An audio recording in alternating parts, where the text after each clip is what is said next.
Halo semuanya, pada kesempatan kali ini kita akan melanjutkan pembahasan kita tentang keseimbangan ion dan pH larutan garam dengan materi yang terakhir yaitu tentang cara menentukan pH larutan garam. Adapun pada minggu lalu kita sudah mengetahui bagaimana cara kita membuat suatu larutan garam dengan cara mereaksikan asam kuat dan basa lemah, asam lemah dan basa kuat, asam kuat dengan basa kuat, serta asam lemah dengan basa lemah. Nah, dengan asam dan basa bentuknya juga, garam dapat digolongkan menjadi 3 sifat, yaitu garam bersifat asam, basa, ataupun netral. Perhatikan ilustrasi berikut untuk mengingat kembali materi minggu lalu. Dalam penentuan sifat garam pada ilustrasi tersebut terlihat bahwa jika garam bersifat asam, maka kertas lakmus biru akan menjadi merah, dan lakmus merah tetap berwarna merah. Jika garam bersifat basa, maka kertas lakmus merah akan berubah warna menjadi biru, sementara lakmus biru tetap berwarna biru. Sedangkan garam bersifat netral tidak menyebabkan perubahan warna pada lakmus merah dan biru. Lalu bagaimana cara mengukur pH garam? Benar, memang ada kalanya kita tidak dapat menggunakan alat untuk secara langsung mengukur pH suatu larutan garam. Bagaimana jika kita diperhadapkan dengan kondisi tidak tersedianya alat untuk mengukur pH seperti pH meter ataupun kertas pH meter? Jadi, cara yang dapat kita gunakan adalah dengan menggunakan persamaan, diantaranya adalah sebagai berikut. Untuk garam yang berasal dari asam kuat dan basa kuat seperti contohnya adalah KCl, KCl jika terionisasi di dalam air akan menjadi K+ dan Cl-. Garam yang berasal dari asam kuat dan basa kuat, kation dan anionnya tidak bereaksi dengan air sehingga pH menjadi netral. Pertama, jika kita ingin menghitung pH suatu larutan garam yang terbentuk dari asam kuat dan basa lemah, contohnya adalah garam NH4Cl. Jika kita ionisasikan, NH4Cl tadi dilarutkan ke dalam air akan terurai menjadi kation dan anionnya, yaitu NH4+ dan Cl-.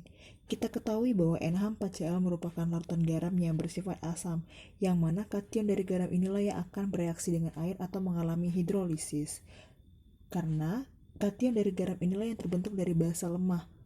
Maka untuk menentukan pH kita harus mencari terlebih dahulu nilai H+-nya.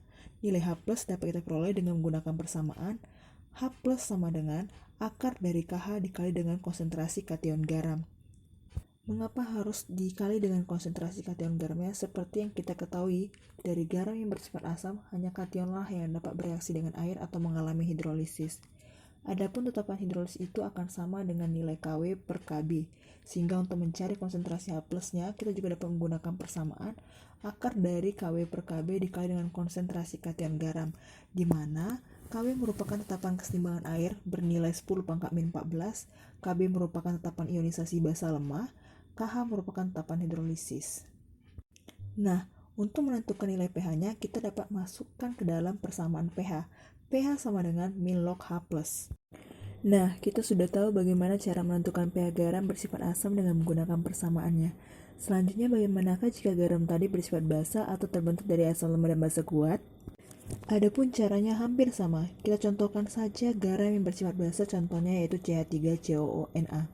Jika dilarutkan ke dalam air, maka akan terurai menjadi kation dan anionnya yaitu Na+ dan CH3COO-. Nah, yang akan terhidrolisis adalah anion dari garam ini yaitu CH3COO-, sehingga kita bisa menuliskan persamaan menghitung konsentrasi OH-nya menjadi akar dari tetapan hidrolisis dikali dengan konsentrasi anion garam. Untuk nilai tetapan hidrolisis atau Kh pada persamaan ini akan sama dengan Kw per Ka, karena nilai Ka kita dapatkan dari asam lemah pembentuk garam basa ini. Sehingga untuk menentukan OH- juga dapat dicari menggunakan persamaan akar Kw per Ka dikali dengan konsentrasi anion garam. pOH sama dengan min log OH-. Karena kita akan menentukan pH, maka nilai pOH yang kita dapatkan bisa kita gunakan untuk menentukan nilai pH garam basa ini dengan cara pH sama dengan 14 kurang pOH. Nah, yang ketiga ada garam yang terbentuk dari asam lemah dan basa lemah. Seperti yang sudah kita bahas pada minggu lalu, bahwa sifat garam ini ditentukan dari besarnya nilai Ka dan Kb pada reaktan pembentuk garam tersebut. Jika nilai Ka lebih besar daripada nilai Kb-nya, maka garam ini akan bersifat asam. Jika nilai Ka lebih kecil daripada Kb, maka garam ini bersifat basa. Sementara jika nilai Ka sama dengan nilai Kb, maka garam bersifat netral. Namun untuk penentuan pH suatu garam, kita menggunakan persamaan akar dari Ka dikali dengan Kw per Kb. Bagaimana nilai pH-nya? Maka kita masukkan saja ke dalam persamaan pH sama dengan min log H+. Contoh soal. Yang pertama, hitunglah pH larutan garam di bawah ini. A. Larutan NaF dengan konsentrasi 0,02 molar. B. Larutan NH42 kali SO4 0,1 molar. C. Larutan NH4CN 0,1 molar. Jika diketahui Kw-nya sama dengan 10 pangkat min 14, Ka dari Hf sama dengan 2 kali 10 pangkat min 4, Ka dari HCN sama dengan 10 pangkat min 10, dan Kw dari NH4OH sama dengan 10 pangkat min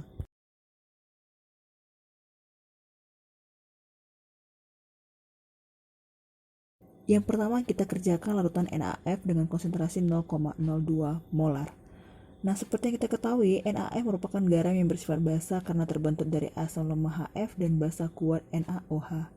Apabila garam NaF ini tadi dilarutkan ke dalam air, maka akan terurai menjadi kation dan anionnya, yaitu Na+ dan F-. Di mana di sini sudah diketahui bahwa konsentrasi NaF adalah 0,02 molar. Maka jika kita menggunakan anion dari garam yang akan terhidrolisis, yaitu F-, nilai NaF atau konsentrasi NaF tadi yang 0,02 molar akan sama dengan konsentrasi anion dari garam ini, yaitu 0,02 molar pada F-nya.